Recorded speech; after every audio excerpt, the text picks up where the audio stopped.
In a friends with benefits situation, it can be challenging to maintain a strictly platonic relationship. Some signs that your friend with benefits may be catching feelings for you include jealousy when you flirt with others, body language like looking down or crossing their arms when you talk about going on a date, increased eye contact, indicating emotional connection, frequent communication outside of setting up hookups, or suggesting non-sexual outings like going out to eat or seeing a movie. Also notice if they avoid other dates or delete their dating apps, try to form a bond with your friends, or start doing favors or giving gifts usually reserved for relationships.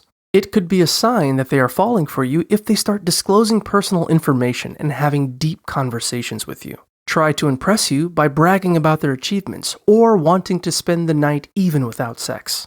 Pay close attention to their body language and see if they are giggling or blushing around you more than normal. Regardless of how they feel, it's important to communicate with your friend with benefits about boundaries and whether or not you both are open to dating others.